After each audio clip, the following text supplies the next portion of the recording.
ગ્રહોના રાજા સૂર્ય 16 જુલાઈથી આવશે કર્ક રાશિમાં. તો આગામી 1 માસ તમારી રાશિ પર કેવી થશે અસર? જેમના નામના અક્ષરો હોય છે ર અને ત. તુલા રાશિની.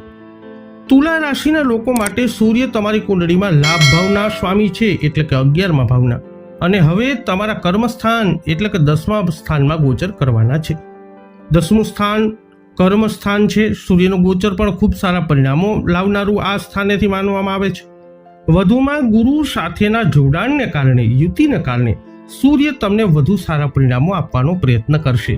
પરંતુ અહીં નબળાઈ એ છે કે તે કર્ક રાશિમાં હશે, તેથી પરિણામો તેના સ્તરથી થોડા નીચે આવી શકે છે, જેના માટે તે જવાબદાર છે, પરંતુ તે હજુ પણ મોટા ભાગે સારા રહેશે. સૂર્યનું આ ગોચર લાભના સ્થાન સાથે જોડાણ બનાવી રહ્યું છે, તેથી તમારા કાર્ય પૂર્ણ થશે જ, પરંતુ તમને સફળતાના ફળ પણ મળશે. જોકે કર્ક રાશિમાં સૂર્યની સ્થિતિ ક્યારેક તમને અમુક બાબતોમાં અસંતુષ્ટ રાખી શકે છે. એકંદરે સારી સિદ્ધિઓની સંભાવના નિર્માણ થઈ રહી છે. જો તમે નોકરી કરતા હો તો ભવિષ્યમાં પ્રમોશન, એવી પરિસ્થિતિની શક્યતા છે જે પ્રમોશન તરફ દોરી શકે છે. વ્યવસાયમાં સફળતાની પણ શક્યતા છે. સૂર્યનું આ ગોચર સામાજિક પ્રતિષ્ઠા મેળવવામાં પણ સારી મદદ કરશે. આ ગોચર નવા પ્રોજેક્ટ શરૂ કરવા માટે પણ સારું માનવામાં આવે છે. ગુરુના માર્ગદર્શન હેઠળ તે પ્રોજેક્ટ લાંબા ગાળાના માનવામાં આવશે. આનો અર્થ એ છે કે આ સમયે શરૂ થયેલા કાર્ય કામચલાઉ નહીં હોય, પરંતુ તે સારું કાર્ય હશે જે લાંબા સમય સુધી ચાલશે. હવે વાત કરીએ જેમના નામના અક્ષરો હોય છે ન અને ય. વૃશ્ચિક રાશિની. વૃશ્ચિક રાશિના લોકો માટે તમારી કુંડળીમાં કર્મસ્થાનના સ્વામી સૂર્ય ભાગ્યસ્થાન એટલે કે 9મા સ્થાનમાં ગોચર કરવાના છે. જ્યારે ભાગ્યસ્થાનમાં સૂર્યનું ગોચર શુભ માનવામાં આવતું નથી, ત્યારે કર્મસ્થાનના સ્વામીનું ભાગ્યસ્થાન સાથે જોડાણ કેટલાક કિસ્સાઓમાં સકારાત્મક પરિણામો આપી શકે છે. તેથી સૂર્યનું આ ગોચર મિશ્ર પરિણામો તમારા માટે લાવશે. આ ગોચર વ્યાવસાયિક યાત્રા માટે ખાસ કરીને મદદરૂપ સાબિત થઈ શકે છે. મુસાફરી સામાન્ય રીતે સફળતા લાવશે. જો તમે નોકરી કરતા વ્યક્તિ છો અને તમારી નોકરી બદલવાનું વિચારી રહ્યા છો, તો આ ગોચર તમને તે પરિવર્તનમાં મદદ કરી શકે છે. પરંતુ ભાગ્યસ્થાનમાં સૂર્યનું ગોચર સામાન્ય રીતે સારું માનવામાં આવતું નથી, તેથી તમારે તમારી નોકરી અંગે કોઈ પણ પ્રકારનું જોખમ ન લેવું જોઈએ.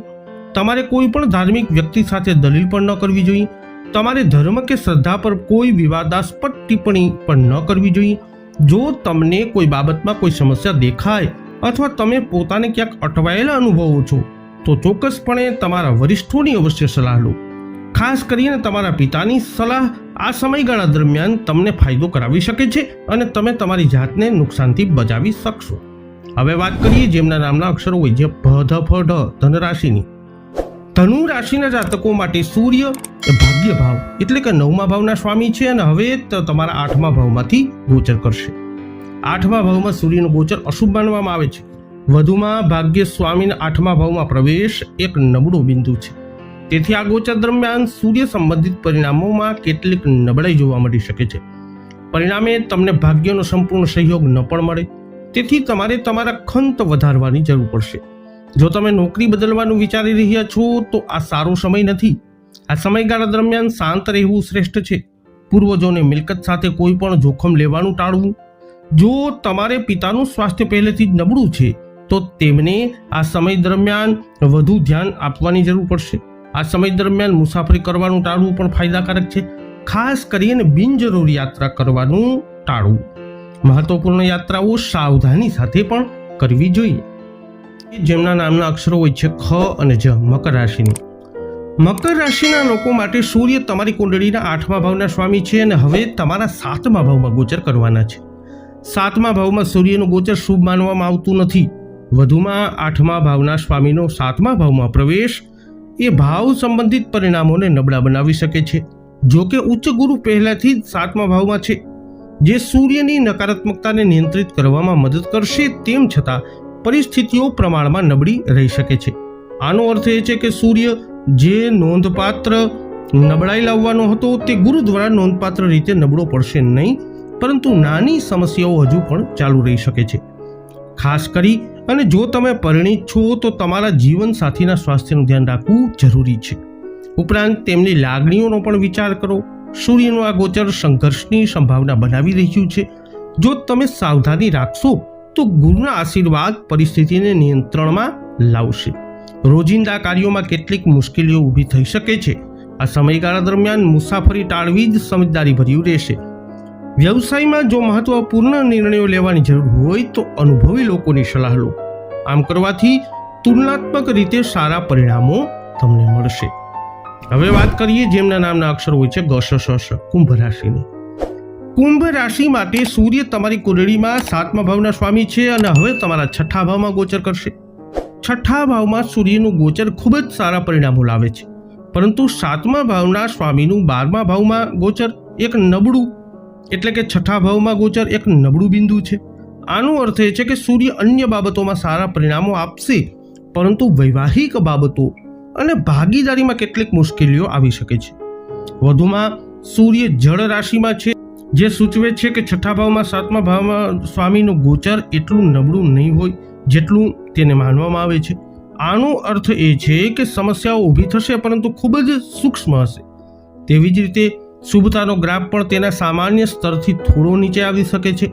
આનો અર્થ એ છે કે સૂર્યનું આ ગોચર સ્વાસ્થ્ય માટે ખૂબ સારું છે. સામાન્ય રીતે કોઈ સ્વાસ્થ્ય સમસ્યાઓ ઊભી ન થવી જોઈએ. જૂની સ્વાસ્થ્ય સમસ્યાઓનો પણ ઉકેલ આવી શકે છે, પરંતુ પાણીના તત્વને લગતી સમસ્યાઓ જેમ કે શરદી અને ફ્લૂ ઉકેલવામાં થોડો વધુ સમય લાગી શકે છે. તમે તમારા સ્પર્ધકો કરતાં વધુ સારી સ્થિતિમાં રહેશો, પરંતુ સ્પર્ધાત્મક પરિસ્થિતિઓમાં ભાવનાત્મક નિર્ણયો સમજદારી ભર્યા નહીં હોય. આનો અર્થ એ છે કે સ્પર્ધાત્મક પરિસ્થિતિઓમાં વ્યવહારુ નિર્ણય લેવા જોઈએ. તમારી મહેનત તમને સારા પરિણામો આપશે. તમને સરકાર અને વહીવટ સંબંધિત બાબતોમાં પણ અનુકૂળ પરિણામો જોવા મળશે. જો તમે સરકારી યોજનાઓનો લાભ લેવા માંગતા હો તો તમને તે સંદર્ભમાં પણ સારા પરિણામો જોવા મળશે. અંતમાં વાત કરીએ જેમના નામના અક્ષરો હોય છે દ, ચ, ઝ, થ, મીન રાશિની. મીન રાશિ માટે સૂર્ય તમારી કુંડળીના 6ઠા ભાવના સ્વામી છે અને હાલમાં હવે 5મા ભાવમાં ગોચર કરવાના છે. 5મા ભાવમાં સૂર્યનું ગોચર સામાન્ય રીતે પ્રતિકૂળ માનવામાં આવે છે, કારણ કે તે પ્રિયજનો સાથે મતભેદ તરફ દોરી શકે છે. 5મું સ્થાન એ પ્રિયજનોનું સ્થાન છે. તમે તમારા પ્રેમ જીવન સાથી હોય કે તમારા બાળકો, તમારે આ લોકો સાથે અથવા તમારા બધા પ્રિયજનો સાથે અત્યંત નમ્રતાથી વર્તવું જોઈએ. આ તેમને ઘમંડી લાગતા અટકાવશે, નહીતર તમારા મિત્રો અથવા તમારા પ્રેમ જીવન સાથી નારાજ થઈ શકે છે. આવી સ્થિતિમાં નમ્રતા જાળવવી મહત્વપૂર્ણ રહેશે. જો તમે વિદ્યાર્થી છો તો તમારા અભ્યાસ પર સંપૂર્ણ ધ્યાન કેન્દ્રિત રાખો.